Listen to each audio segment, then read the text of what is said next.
Howdy folks, my name is Jeremy. I'm the Garden Center Manager here at Producers Cooperative, and today we'll be presenting a brief video on how to grow potatoes. I'm sure you've got your onions in the ground already. Now it's time to get those potatoes in. Americans on average eat 125 pounds of potatoes a year, and fortunately, they're very easy to grow in this area. And the flavor of a fresh potato you've just pulled out of the earth is really incomparable.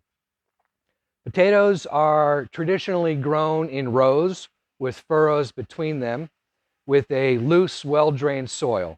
If you're preparing your beds and your rows, you want to make sure you have loose soil to about 12 inches deep. Soil's got to be loose so the tubers can form properly. It's becoming more and more popular now to even grow potatoes in containers.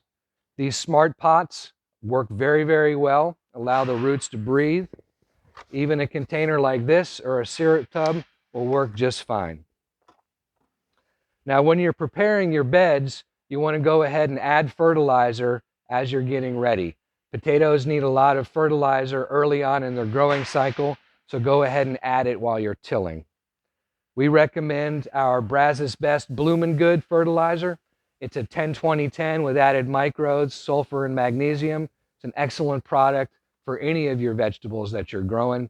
If you're trying to stay on the organic side, the MicroLife line is top of the market. So you've got your beds prepared. Now it's time to prepare your seed potatoes. Seed potatoes have on them what they call eyes. And from these little eyes are where your new plant is going to grow. But you don't plant the whole potato. You can cut this up into a number of pieces so you spread out your eyes. A potato this size, I would look for the eyes, and then I'd cut this one just about in half.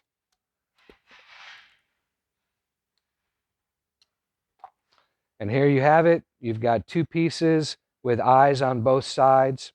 If you have a larger potato, you could probably cut it into 3 or maybe even 4 pieces. But you can't plant it just like this because it would rot in the earth. So you have to let this dry. So you're going to put this in a ventilated area.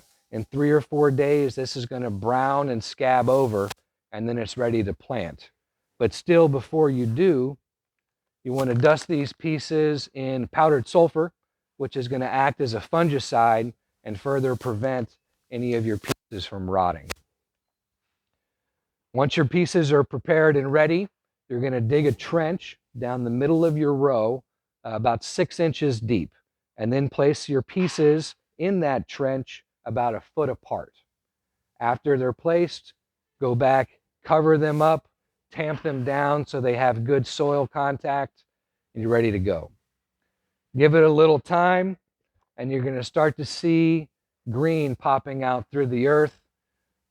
Once they're about 6 or 8 inches tall, you're going to want to add fertilizer again, but side dress along the side of the row, just a little band of fertilizer.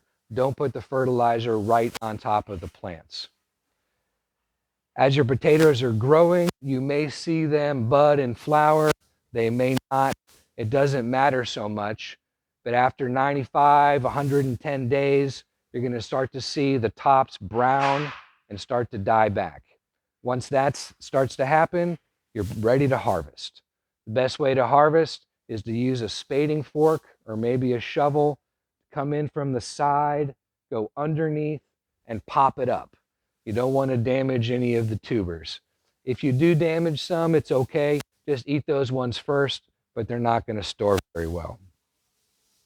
There you are, folks. We're fully stocked. We have 4 varieties, all of which do very well here.